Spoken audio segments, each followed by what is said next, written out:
నమస్కారం friends, welcome to మంచి మార్గం ఛానల్. నేను మంచి మార్గం ఛానల్లో ఇన్వెస్టర్స్ కానీ, అంటే రియల్ ఎస్టేట్ ఇన్వెస్టర్స్ కానీ, ఇల్లు కొనేవాళ్ళకి కానీ చాలా మర్యాదగా తమ డబ్బు ఆదా చేసుకోండి, ఇది సరైన సమయం కాదు, హై రైజెస్లో కొనొద్దు, ఫ్లాట్స్ అవాయిడ్ చేసి ఇండిపెండెంట్ ఇండ్లు కట్టుకోండి అని నేను 1,00,000 సార్లు మీకు మీ విధంలో అనేక విధాలలో మీకు ఎక్స్ప్లెయిన్ చేశాను. కానీ అన్ఫార్చునేట్లీ చాలామంది నేను చెప్పినా వాళ్ళు ఇన్నా మొండికి వెళ్ళి, అంటే వాళ్ళ మొండితనంతో ఈ రియల్ ఎస్టేట్ ఉచ్చులో ఇరుక్కొని విలవిలలాడుతున్నారు. నా దగ్గర ఉన్న ఫిగర్స్ ఇంకా భయంకరంగా ఉన్నాయి. నేను అవన్నీ చెప్పి మీకు డిప్రెషన్కి గురి చేయడం నాకు ఇష్టం లేదు. కనుక చాలా మర్యాదగా మెత్తగా ఒక ఫ్యామిలీ మెంబర్కి అడ్వైజ్ ఇచ్చినట్టు నేను ఇస్తూనే ఉన్నా గత 8 నెలలుగా. సుమారు ఒక 13 లక్షల వ్యూస్ వచ్చినాయండి నా ఛానల్ వీడియోస్కి.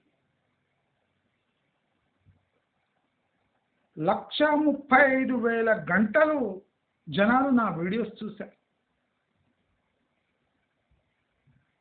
చాలామంది లాభపడ్డారు. తమ కష్టంతో సంపాదించిన లక్షలకు లక్షలు డబ్బులు ఆదా చేసుకున్నారు, అంటే నా వీడియో చూడటం వల్ల. వాళ్లకు ఇది తప్పు అని అనిపించిన ఏదో ఒక మార్గం ద్వారా ఇది తప్పు అని వాళ్లకు తెలియజేయాలి, అయితే కానీ వాళ్లకు ఆత్మశాంతి కలగదు. అందుకోసమే నా వీడియోస్. ఇప్పుడు నాకన్నా తెలివిగల వాళ్ళు లక్షల్లో ఉంటారు, కానీ వాళ్లకు ఒక బయటి నుంచి వాయిస్ కావాలి. ఇది తప్పు, మీరు అనుకునేది కరెక్టు, దయచేసి మీరందరూ అనుకున్నది మీ అనుమానం నిజమే, మీరు దయచేసి ఇన్వెస్ట్ చేయకండి, కొనకండి, ఇది కరెక్ట్ టైం కాదు అని చెప్తే వాళ్లకు ఒక ఆకాశవాణి కావాలి. అందుకోసం నా వీడియో ద్వారా కాన్స్టెంట్గా, అంటే ఏదో ఒక రకంగా నేను మీ డబ్బు ఆదా చేయగలిగితే అది చాలా మంచిది. ఎందుకంటే రియల్ ఎస్టేట్లో 99.99% మంది రియల్ ఎస్టేట్ కొనమనే చెప్తున్నారు, కానీ ఎందుకు కొనకూడదు అని ఒక్కరూ నోరు విప్పి నిజాలు చెప్తలేరు. ఆ నిజాలు చెప్పే ఛానల్ మంచి మార్గం ఒకటే. నేను గత 4 నెలలుగా ఈ హై రైజెస్ పై నా పోరాటం కొనసాగిస్తూ ఉన్నా. దానికి ప్రూఫ్స్ కూడా నేను చూపిస్తూ ఉన్నా. కానీ చాలా మందికి అది ఒక వెటకారంగా అనిపిస్తుంది. అయితే నేను ఇవాళ డిస్క్రిప్షన్లో కమెంట్లో ఒక వీడియో పెడతాను. అది నేను చెప్పే దానికి లివింగ్ ప్రూఫ్, అంటే నేను చెప్పిన 4 నెలలకు ఒక ప్రూఫ్, లైవ్ ప్రూఫ్ మనకు లభించింది. అంటే నేను చెప్తే నేను ఎవరో మీకు తెలియదు, నేను పాపులర్ ఫిగర్ కాదు, ఇండస్ట్రీ ఎక్స్పర్ట్ కాదు, కాబట్టి నేనేం చెప్పినా మీకు అంత బోధపడదు. అందుకోసమే నేను ఇవాళ ఒక వీడియో డిస్క్రిప్షన్లో మరియు కమెంట్లో పెడతాను. మీరు ఆ వీడియో చూసైనా మేల్కుంటారని కోరుకుంటున్నాను. నేను గత 8 నెలలుగా రియల్ ఎస్టేట్లో జరిగే మోసాలు, ఉన్న ఆటుపోట్లు, ఇన్వెస్ట్మెంట్ చేయడానికి అనుకూలమైన ప్రదేశాలు, అనుకూలం కాని ప్రదేశాలు, ఇవన్నీ నేను పూసగుచ్చినట్టు మీకు చెప్తూనే ఉన్నా. దాంట్లో భాగంగానే హై రైజ్ పై ధ్వజమెత్తుతుంది. ఎందుకంటే ఇంత పెద్ద ల్యాండ్ మార్క్ హైదరాబాద్ చుట్టూ ఉన్న మనము కావాలని హై రైజెస్లో కొనడము మూర్ఖత్వము అని నేను బల్లగుద్ది స్పష్టంగా దృఢంగా చెప్తూ ఉన్నా. నా ఉద్దేశమెల్లా ఈ 99.99% కొనమని చెప్తున్నారు కదా, వాళ్లకు నేను కొన్ని గట్టి ప్రశ్నలే వేశాను. అసలు ఈ సమయంలో రియల్ ఎస్టేట్లో పెట్టడం మూర్ఖత్వము, సూయిసైడల్. అది హై రైజెస్లో పెట్టడం అంటే దానికన్నా పెద్ద మూర్ఖత్వం ఇంకోటి లేదు. ఎందుకు అనే దానికి కూడా జవాబులు ఇచ్చినాను. న్యాచురల్ రిసోర్సెస్, పొల్యూషన్, మన డబ్బుకు వాల్యూ, యూడిఎస్, అదే కాకుండా ట్రాఫిక్ కంజెషన్ అని నేను శతవిధాలుగా మీకు ఈ హై రైజెస్లో జరుగుతున్న మోసాలు నేను కొన్ని రోజుల బ్యాక్ మీకు చెప్పినాను. పక్కకు కన్స్ట్రక్షన్ జరుగుతుంటే అపర్ణ వాళ్ళ ప్రాజెక్ట్స్ ఎంత ప్రాబ్లమేటిక్గా మారింది. నేను ఇవాళ కూడా మీకు లివింగ్ ప్రూఫ్. హై రైజర్స్లో బెంగళూరులో ఇప్పుడు ఏం జరుగుతుంది. నేను బెంగళూరులో కొన్ని ఏళ్ళు ఉన్నాను. మాకు తెలిసిన వాళ్ళు చాలామంది బెంగళూరులో ఉంటారు, ఎందుకంటే నేను కన్నడిగా కనుక. వాళ్ళు చెప్తున్న విషయాలు వింటే బిత్తరపోతారు. మనం బెంగళూరులో ఎప్పుడు చిరుజల్లులు కురుస్తూనే ఉంటాయి, అంటే సమ్మర్ పీక్లో తప్ప మిగతా సీజన్లో సన్నగా వాన పడుతుంటుంది. ఇప్పుడు అటువంటి నగరంలో నీళ్ల కొరత తీవ్రంగా ఉంది. ఇప్పుడు కోటీశ్వర్లు కూడా బిందెలు క్యాన్లు పట్టుకొని ట్యాంకర్ దగ్గర లైన్లు కడుతున్నారు. అలాంటి దుస్థితి ఏర్పడింది బెంగళూరులో. హై రైజెస్లో 40 అంతస్తులు 30 అంతస్తుల పై ఉన్నోళ్ళు వాళ్ళ బాధ వర్ణనాతీతం. కోట్లకు కోట్లేసి కొన్న ఫ్లాట్లో చుక్క నీరు లేదు.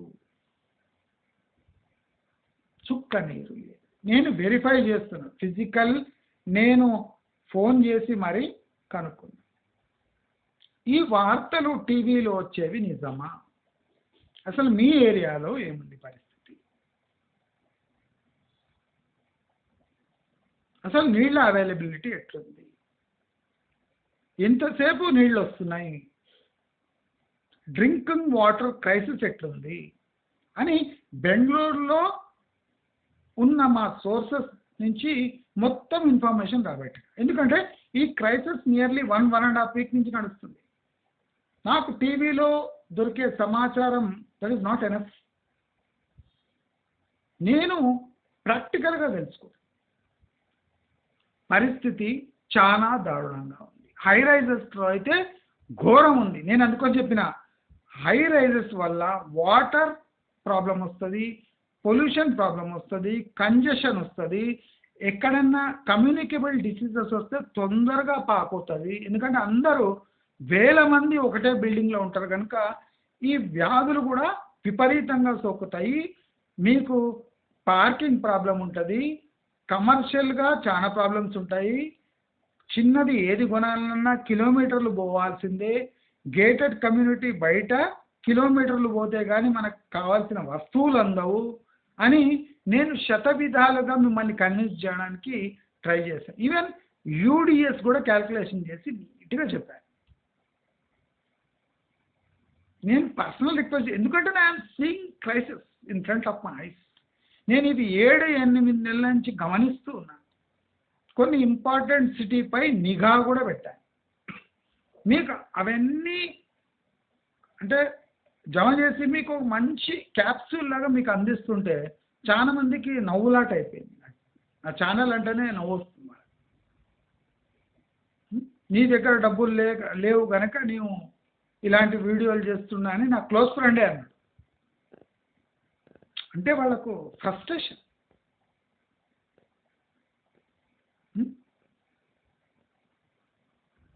నేను ఇస్తున్న ఇన్ఫర్మేషన్ కరెక్టా కాదు? మతలబ్ కి బాత్ అంటే మీకు అవసరమైన మాట ఏమంటే మంచి మార్గం ఛానల్ ద్వారా చెప్పే విషయాలు మంచివే కాదా నిజమా కాదా అంతవరకే. ఇప్పుడు నా క్లోజ్ ఫ్రెండే ఈ మాట అనడం అంటే మీరు ఆ ఫ్రస్ట్రేషన్ లెవెల్ చూడండి. అంటే ఈయన నా ఫ్రెండు ఈ మాట అనొచ్చా అని కూడా ఆలోచించకుండా అన్నాడంటే అక్కస్ కోపం నిజానికి ఉన్న పవర్ అది. నాకు బాధ కలగలేదు, నవ్వొచ్చు. అంటే ఎక్స్ట్రీమ్లీ క్వాలిఫైడ్ పీపుల్ కూడా ఇలాంటి మాట అంటున్నారు అంటే ఎకనామిక్స్ చదువుకున్న వాళ్ళు కూడా చవటల్లాగా బిహేవ్ చేస్తారు. ఎకనామిక్స్ చదివినోడు ఎప్పుడు రాంగ్ స్టెప్ తీసుకోడు.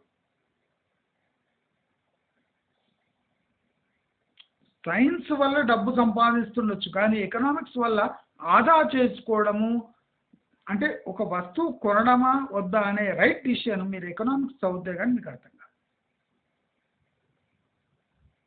నాకు ఆ సబ్జెక్టుపై ఇంట్రెస్ట్ ఉంది కనుక నేను ఈ మాత్రం మీకు చెప్పగలుగుతాను.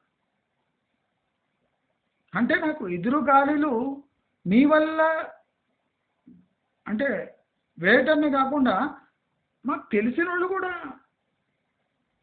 అలా అంటున్నారు.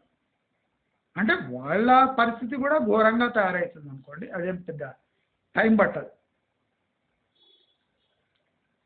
ఒక మనిషి నిరంతరంగా 8 నెలలుగా ఎవరి కోసం ప్రయత్నిస్తున్నాడు, ఏం చెప్తున్నాడు, అసలు ఈ మనిషి ఏం చెప్పాలనుకుంటున్నాడు, మళ్ళీ మళ్ళీ మళ్ళీ మళ్ళీ ఎందుకు చెప్తున్నాడు, ఎవరి కోసం చెప్తున్నాడు, ఎవరు మేలు కోరి చెప్తున్నాడు, ఎంత రిస్క్ తీసుకుంటున్నాడు,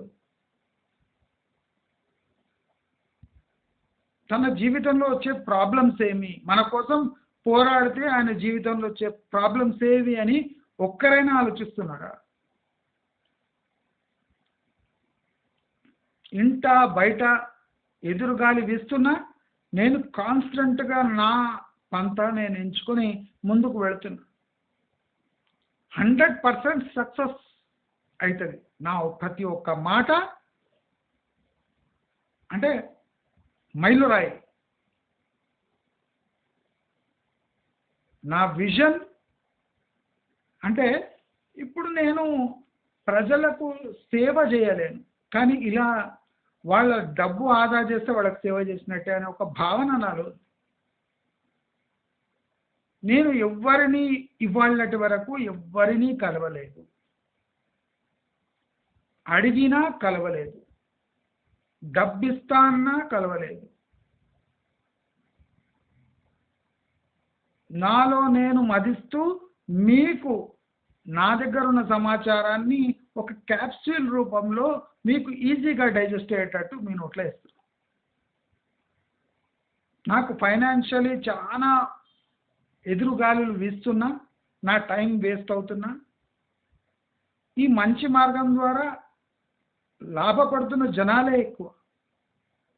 అంటే ఈ క్రిటికల్ టైంలో నేను మీ డబ్బు ఆదా చేయగలిగితే ఏదో ఒక రూపంలో మీ బ్రెయిన్లో ఆ పురుగు చేరితే మీరు మీ డిసిషన్స్ క్యాన్సిల్ చేసుకుంటే లేదా వాయిదా వేసుకుంటే మీ భవిష్యత్తు మంచిగా ఉంటుందని నా దృఢ సంకల్పం. అందుకే 8 నెలలుగా నిరంతరంగా అంటే నా కృషి వల్ల చాలా ఛానల్స్ కూడా చేంజ్ అయ్యాయి. నాకు అది సంతోషం. అంటే లాజిక్లెస్ వాగే ఛానళ్ళు కూడా దారికి వచ్చేసింది. నేను అందుకోసమే ఒక పంట ఎంచుకుంటే దాని వెంటపడి దాన్ని అంతు చూసే వరకు ఊరుకోండి. నాకు కలిగే ఫైనాన్షియల్ లాసెస్ నుంచి కాంపన్సేట్ చేయడానికి అందరినీ నేను నా ఛానల్ కోసం కాంట్రిబ్యూట్ చేయండి, నాకు ఛానల్ కోసం కాంట్రిబ్యూట్ చేయండి అని చెప్తూ ఉన్నాను. ఇప్పుడు బెంగళూరులో చూడండి వాటర్ ప్రైస్ ఎంత పీక్లో వెళ్ళిపోయింది. వాటర్ వేస్ట్ చేస్తే 5,000 పెనాల్టీ. మాకు తెలిసిన వాళ్ళు ఇండిపెండెంట్ కాలనీలో ఉంటున్నారు, అక్కడ వాళ్ళు పొద్దున క్యాన్లు తీసుకొని నిలబడే పరిస్థితి. వాళ్ళ ఇంటి విలువ 3 కోట్లకు తక్కువ ఉండదు. 3 కోట్లు ఇండిపెండెంట్ ఇల్లు. క్యాన్లు తీసుకొని రోడ్డు మీద నిలబడుతుంది. హై రైజెస్లో అపార్ట్మెంట్లో ఉన్న వాళ్ళ బాధ చెప్పడానికి లేదు. ఇప్పుడు రీసెంట్గా ఒక న్యూస్ ఆర్టికల్లో వచ్చింది, బెంగళూరులో హై రైజెస్లో టిష్యూ పేపర్ యూజ్ చేయమని సర్క్యులర్ వచ్చింది హౌసింగ్ సొసైటీ. మా ఫ్రెండ్ కూడా ఉంటున్నాడు, అది న్యూస్లో కూడా వచ్చింది. టిష్యూ పేపర్ ముడ్డి కడుక్కోవడానికి నీళ్లు ఎస్టీపీ కూడా సరిపోతలేదు. ఎందుకంటే ఎస్టీపీలో నీళ్లు అంత మురికిగా ఉన్నాయి, అంత కాన్సన్ట్రేట్గా ఉంది డర్ట్. ముడ్డి కడుక్కోవడానికి టిష్యూ పేపర్. తాగే నీళ్లు చూసి తాగండి. మినరల్ వాటర్ కూడా టైంకి దొరుకుతలేదు బెంగళూరులో. బెంగళూరు హైదరాబాద్ కన్నా చాలా బెటర్ న్యాచురల్ రిసోర్సెస్ విషయం. ఇప్పుడు విచ్చలవిడి డెవలప్మెంట్, విచ్చలవిడి హై రైజెస్ కట్టేసి పరిస్థితి ఇంత దారుణంగా తయారైంది. నేను మీ అందరికీ హెచ్చరిస్తున్నా, హైదరాబాద్ డెక్కన్ ప్లాటూ మీద ఉంది. ఇక్కడ వాటర్ అవైలబిలిటీ చాలా తక్కువ ఉంది. ఈ గోదావరి కృష్ణా నీళ్లు కూడా మనకు హై రైజెస్ కోసం డిజైన్ చేయబడలేదు, కాలనీస్ కోసం, ఫ్లాట్ సిటీస్ కోసం డిజైన్ చేయబడింది. అంత నీళ్ళు అయితే సరిపోతాయి. హై రైజెస్కి సరిపోయే నీళ్లు మనం కృష్ణా గోదావరి నుంచి కూడా పంపు చేసినా సరిపోవు. కోట్లు పెట్టి ఫ్లాట్లు తీసుకున్నా ముట్టి కడుక్కోవడానికి నీళ్లు లేక టిష్యూ పేపర్ వాడుతున్నారు. నేను చెప్పిన ఎస్టీపీ నీళ్లు మీ ముఖం కడుక్కోవడానికి కూడా సప్లై చేస్తారు అని చెప్తే, అట్లా కాదు సార్, మీకు తెలియదు సార్. అరే యూజ్లెస్ ఫెలోస్, నేను ఇండస్ట్రియల్ ఏరియాస్లో పనిచేసిన, ఇండస్ట్రీస్లో పనిచేసిన. మీకు నాతో మాట్లాడే దమ్ము కూడా లేదు. చాలా మంది కామెంట్స్ రాస్తున్నారు. నేను ఆ భాష వాడాలంటే నాకు ఇష్టం ఉండదు, నాకు గోటికి కూడా సరిపోరు. ఎస్టీపీ అంటే తెలియదు మీకు, అది ఎట్లా చేస్తారో, ఏమేమి కెమికల్స్ వాడు ఏం తెలియదు మీకు. నేను ఫార్మాసిటీ అప్పుడు కూడా చెప్పిన, ఫార్మా క్లస్టర్స్లో ఒక ఎస్టీపీ రన్ చేయాలంటే చాలా కాస్ట్ అవుతుంది. ఎందుకంటే హై గ్రేడ్ పొల్యూటెంట్స్ ఉంటాయి. ఆ హై గ్రేడ్ పొల్యూటెంట్స్ని ట్రీట్ చేయాలంటే కాస్ట్ చాలా ఎక్కువ అవుతుంది. 100 ఇండస్ట్రీస్లో అది 2-3 ఇండస్ట్రీస్లో చేయగలవు. వాళ్ళ ప్రాఫిటబిలిటీ ఎక్కువ ఉంటుంది కనుక ఎస్టీపీని వాళ్ళు అలా చేయగలరు. అందుకోసం ఫార్మాసిటీలు వద్దు అని నేను చెప్పి అద్భుతమైన ఫలితాలు సాధించారు. ఎవరెవరు ఫార్మాసిటీ చుట్టుముట్టు కొనలేదో ఇవాళ వాళ్ళ లక్షలు మిగిలినాయి. నేను అలాగే చెప్తున్నా, హై రైజెస్లో water crisis, pollution, parking problems, cost of living చాలా ఎక్కువ ఉంటుంది. అసలు హై రైజెస్లో ఫ్లాట్ కాస్టే ఎక్కువ. పర్ స్క్వేర్ ఫీట్ విపరీతంగా కట్టేస్తున్నారు. 9x 10x దారుణం. ముంబైలో 3x ఉన్నాక హైదరాబాద్లో 10x కట్టడం దారుణం అని ప్రతి ఒక్క వెంచర్ యొక్క రివ్యూలో నేను మీకు చెప్తాను. అంటే ప్రతి మనిషికి ఒక 100 సార్లు చెప్తే ఒకసారన్నా అర్థమవుతుందని నా గట్టి ప్రయత్నం. ఇండస్ట్రీ వాళ్ళు ఏమన్నా, నేను ఏ యాడ్స్ తీసుకోకున్నా, ఎవరు స్పాన్సర్ చేస్తామని వచ్చినా నేను వద్దన్నా, దానికి బలమైన కారణం ఫస్ట్ నేను ఎస్టాబ్లిష్ కావాలి. నా మాటలు ఇది కరెక్ట్ అని అందరికీ అనిపించాలి. తర్వాత ఎవరి దగ్గర స్పాన్సర్ తీసుకోవాలి. నేను ఆ స్పాన్సర్స్ కూడా అవాయిడ్ చేయాలని నా వ్యూవర్స్ని కాంట్రిబ్యూట్ చేయండి నా ఛానల్ కోసం అని నేను పదే పదే చెప్తాను. మీరే ఆలోచించండి, నా ఛానల్ వల్ల మీకు లాభం కాలేదా?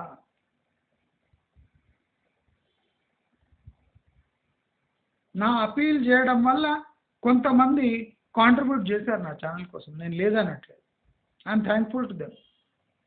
బట్ వేల మంది, 10,000 మంది నియర్లీ నా ఛానల్ చూస్తున్నప్పుడు ఇవాళకి ఒక 68 మంది, 62 ఉండే, ఇప్పుడు 68 మంది కాంట్రిబ్యూట్ చేశారు నా ఛానల్ కోసం. 68 మెంబర్స్. అంటే లాస్ట్ మంత్కి ఇప్పటికి ఒక 6 మంది కాంట్రిబ్యూట్ చేశారు నా ఛానల్ కోసం. అంటే 10,000, సుమారు 10,000 సబ్స్క్రైబర్స్లో 68, 69 మంది ఇవాళ వరకు నా ఛానల్ కోసం కాంట్రిబ్యూట్ చేశారు. I'm thankful to them. వాళ్ళని ఒప్పుకోవాలి కూడా. ముక్కు ముఖం తెలియని వ్యక్తికి వాళ్ళు సహాయం చేస్తున్నారంటే దే ఆర్ గ్రేట్. దీనివల్ల నాకు నాకు ఇంట్రెస్ట్ కలుగుతుంది. నేను కేర్ ఫ్రీ ఉంటా, నాకు టైం వేస్ట్ అవుతలేదు. నేను ఇంకా మంచి మంచి రహస్యాలు వీళ్లకు కంటిన్యూస్గా అందించాలి. ఏదో రూపంలో, వివిధ రూపాల్లో అందిస్తే వీళ్ళకి అర్థమవుతుంది. వీళ్ళకు క్రిటికల్ ప్రాబ్లం కూడా ఈజీగా అర్థమయ్యేటట్టు చెప్పాలి, సులువుగా. అంటే టెన్షన్ తీసుకోకుండా ఆ ప్రాబ్లమ్ని ఎలా అవాయిడ్ చేయాలి అని ప్లాన్ వేసుకునేటట్టు నేను ఎంత సున్నితంగా చెప్తాను ఈ విషయం. ప్రతి ఒక్క రివ్యూలో కూడా సేమ్ రిపీట్ చేస్తాను. ఎందుకంటే రిపిటేషన్ వల్ల ఏదో ఒక సెకండ్లో మీకు ఆ బ్రెయిన్లో ఆ తీగ తట్టి మీరు ఆ ప్రాబ్లం దిక్కుపోకుంటే మీ లక్షలు డబ్బులు మిగులుతాయి. నేను గత 8-9 నెలలుగా దీనిపైయే కృషి చేస్తున్నాను. 111 జియో గురించి కూడా చెప్పిన, ఫార్మాసిటీ చెప్పిన, వేరియస్ ప్రాజెక్ట్స్ గురించి చెప్తున్నా. మీరు అనుకున్నది అనుకున్నట్టు కాదండి. భూముల ధరలు పడిపోతాయి. మీరు ఎక్కడైనా యూట్యూబ్లో చెక్ చేసుకోండి, సిద్దిపేట ఎక్కడైనా చెక్ చేసుకోండి. 1 year బ్యాక్ వీడియో చూడండి, ఇప్పుడు వీడియో చూడండి. లక్షల వీడియోస్ లోడ్ అవుతున్నాయి. ల్యాండ్ ఫర్ సేల్, వేలకు వేలు, లక్షలకు లక్షలు lands for sale, immediate sale, urgent sale. ఎందుకంటే నేను ఎప్పుడూ చెప్పిన, ఈ సేల్స్ అనేది ఒక్కసారి ఊడిపడతాయి. ఈ రైతు బంధు వల్ల ఎన్ని ప్రాపర్టీస్ ఫర్ ఇమ్మీడియట్ సేల్కి వచ్చేస్తాయి. ఇప్పుడు రైతు బంధు రాదు వాళ్ళకు, పెట్టుకుంటే బంజర భూమి, రేట్లు పడిపోతున్నాయి. ఏం చేయాలి? Urgent sale. దాని ప్రభావం వల్ల మనకు వెస్ట్ హైదరాబాద్లో విపరీతమైన రేట్స్ పడిపోయినాయి. అసలు ఎప్పుడు చెప్తలేడు మీకు. నేను చెప్పినా 30% డిస్కౌంట్, 1 year EMI హాలిడే చెప్పాను. అది ఇంకా నేను చాలా మామూలుగా చెప్తున్నా, దానికన్నా ఘోరమైన డీల్స్ అవుతున్నాయి వెస్ట్ హైదరాబాద్. మీరు పోతే వాడు కేర్ చేయడు, డీల్స్ అయిపోతున్నాయి.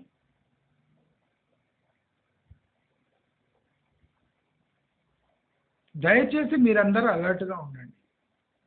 నేను ఆషామాషి డేటా దగ్గర పెట్టుకొని చెప్తున్నాను, పక్కా డేటా. మీరు చూడండి, నా వీడియోస్ మొత్తం చూడండి, మీరు ఫస్ట్ నుంచి లాస్ట్ వరకు చూడండి. పొలిటికల్ లేదా ఫ్యామిలీ వైజ్, రియల్ ఎస్టేట్, నేను అన్నీ జెన్యున్గా ఖచ్చితంగా నొక్కి చెప్తాను. నొక్కి చెప్పే ధైర్యం ఎక్కడి నుంచి వస్తుంది? డేటా కరెక్ట్ ఉంది కనుక నేను చెప్తాను. నేను చెప్పిందే చెప్తా. ఎందుకు చెప్తా? ఇవాళ చెప్పింది రేపు చేంజ్ చేసుకోవచ్చు కదా. నా దగ్గర డేటా ఉంది, అది నిజమవుతుంది అని ఖచ్చితంగా నాకు దగ్గర ఉన్నప్పుడు నేను ఎందుకు వెనకాడాలి? నేను ఎందుకు ఎడ్యుకేట్ చేయకూడదు? ఇప్పుడు చాలామంది రియల్ ఎస్టేట్ వాళ్ళు అంటున్నారు, మీరు అనవసరంగా ఎడ్యుకేట్ చేస్తుండ్రండి అంటే చేయొద్దా? ఇదేం విడ్డూరం. అసలు మీరు చేయాలి, ఒక ఇండస్ట్రీ బాడీ చేయాలి, రియల్ రేట్స్ ఒక పెద్ద స్క్రీన్ మీద చేయాలి, ఎవ్రీ మంత్ అప్డేట్ చేయాలి రియల్ ఎస్టేట్ డేటా ప్రైజెస్. చేస్తలేదు మీరు, దానివల్ల లక్షల మంది నష్టపోతున్నారు. దయచేసి మీరు గమనించండి, ఇప్పుడు బెంగళూరులో వాటర్ క్రైసిస్ చాలా అక్యూట్గా ఉంది. హై రైజెస్లో మెయింటెనెన్స్ అంటే తుడవడానికి కూడా వీల్లేని పరిస్థితులు ఉన్నాయి. అంటే అంత కంపులు వేస్తున్నాయి. కొన్ని అపార్ట్మెంట్స్లో నీళ్లు వేసి అంటే తుడుస్తలేరు. వాటర్ క్రైసిస్ అంత ఘోరం. దయచేసి ఈ క్రైసిస్ కూడా హైదరాబాద్కి ఖచ్చితంగా వస్తుంది. ఇంకా ఒక హైయర్ లెవెల్లో ఉంటుంది. 10,000 మెయింటెనెన్స్ కాస్త నేను గ్యారంటీగా రాస్తున్నా 18,000 20,000 అవుతాయి. ఒక హై రైజ్లో మెయింటెనెన్స్ అంటే ఒక single bedroom double bedroom EMI single bedroom EMI కడతారు ప్రతి నెల మెయింటెనెన్స్ కింద. మీరు నేను ఈ విషయం చాలాసార్లు చెప్పిన, ఎవరు నమ్ముతలేడు. బెంగళూరులో అయిపోతుంది, కండ్ల ముందర అయిపోతుంది. మీరు కావాల్సిన బెంగళూరులో మీరు వీడియోస్ చూసుకోండి, మీకు తెలిసిన వాళ్ళకి ఫోన్ చేసి తెలుసుకోండి. భయంకరమైన స్థితులు బెంగళూరులో ఉన్నాయి. కోటీశ్వర్లు కూడా చెడ్డి వేసుకొని బయట బకెట్లు పట్టుకొని నిలబడుతున్నారు. లగ్జరీ లివింగ్, లగ్జరీ అనే వర్డ్కు మీనింగ్ మొత్తం చెడిపోయింది బెంగళూరు. బెంగళూరు లాంటి సాఫ్ట్ క్యాపిటల్లో అలా జరిగిందంటే మన తొక్కల హైదరాబాద్లో ఆర్టిఫిషియల్ గ్రోత్కి టైం పట్టదు. నేను ఇప్పుడు కూడా చెప్తున్నా, వెస్ట్ హైదరాబాదులో మినిమం 30% ఫాల్ ఉంది. మినిమం ఇప్పటికిప్పుడు. ఇంకా 2 నెలలు దాటిందంటే 60% తక్కువకు వస్తుంది. నేను చెప్పిన 35 to 40 lakhsలో ఫ్లాట్ వచ్చేస్తుంది మీకు వెస్ట్ హైదరాబాద్లో. మీరు 90 కోట్ల రూపాయలు పెట్టి కొడకండి. Acute water crisis, pollution, high grade pollution, high level of pollution, amenities మీరు తట్టుకోలేరు, మెయింటెనెన్స్ మీరు తట్టుకోలేరు, కాస్ట్ ఆఫ్ లివింగ్ పెరిగిపోతుంది. నేను అన్నీ మంచిగా చెప్తున్నాను. దయచేసి ఇప్పుడు కూడా మీకు టైం పోలేదు. మీకు కరెక్ట్ ప్రైస్ వస్తే హై రైజెస్లో అమ్మేయండి, ప్లాట్స్ కొని ఇల్లు కట్టుకోండి, లేట్ అయినా పర్వాలేదు. ఎవరి మాట వినబోకండి. నెలకు లక్షలు ఈఎంఐ కట్టి మీకు ఘోరమైన మనస్తాపం కలుగుతుంది. మీరు ఈఎంఐ కట్టడానికి ఇష్టపడరు. ఇష్టపడిన ఫ్లాట్కు మీరు ఈఎంఐ కట్టడం ఇష్టపడరు. ఆ స్థితి కలుగుతుంది. నేను ఇప్పుడు కూడా అపీల్ చేస్తున్నాను, మీరు నా ఛానల్ సస్టైనెన్స్ కోసం మీరు లాభపడి ఉంటే దయచేసి కాంట్రిబ్యూట్ చేయండి. నా అకౌంట్ నంబర్ డిస్క్రిప్షన్లో మరి కమెంట్లో ఇస్తాను. మీరు ఏదో రకంగా ఛానల్ని కాంట్రిబ్యూట్ చేయండి. నేను అద్భుతమైన ఇన్ఫర్మేషన్ ఇస్తాను. కొద్దిగా ఆలోచించండి. నేను అన్ని స్పూన్ ఫీడింగ్ చేయను. నేను ఇండైరెక్ట్ హింట్ ఇస్తూ ఉంటాను. క్యాచ్ చేసుకొని మీ లక్షలు మిగిలించుకోండి. ఇది నా తరఫు గ్యారంటీ. అందుకోసం నేను ఇప్పటి నుంచి పొలిటికల్ వీడియోస్ కూడా వేస్తాను. ఎందుకంటే politics will play vital role in next coming 3 to 6 months on your investments. So మీరు అలర్ట్ ఉండడానికి మీకు కరెక్ట్ పొలిటికల్ అనాలిసిస్ ఇస్తాను. దానిని కూడా బేస్ చేసుకొని మీరు ఎకనామిక్ డిసిజన్ తీసుకోండి. దయచేసి మీరు బెంగళూరులో నేను ఒక వీడియో లింక్ ఇస్తాను. ఆ వీడియో లింక్ చూసానా మీరు కన్విన్స్ కాండి. పరిస్థితి బాగాలేదు, హై రైజెస్ కొనకూడదు, మంచి మార్గం చెప్పేది నిజమే అని ఈ వీడియో ప్రూవ్ చేస్తాను. లేదా బెంగళూరులో ఉన్న మీ వాళ్లకు కాంటాక్ట్ అయ్యి అడగండి, తప్పలేదు. మీకు ఈ వీడియో నచ్చినట్లయితే లైక్, షేర్, సబ్స్క్రైబ్ చేసుకోండి. నేను నా అకౌంట్ నంబర్ డిస్క్రిప్షన్లో మరి కమెంట్ బాక్స్లో ఇస్తాను. దయచేసి మీ వంతు సహాయం మంచి మార్గం కోసం, మంచి సమాజం కోసం మీరు కాంట్రిబ్యూట్ చేస్తారు అని మీతో అభ్యర్థిస్తూ, మిమ్మల్ని కోరుతూ నమస్కారం.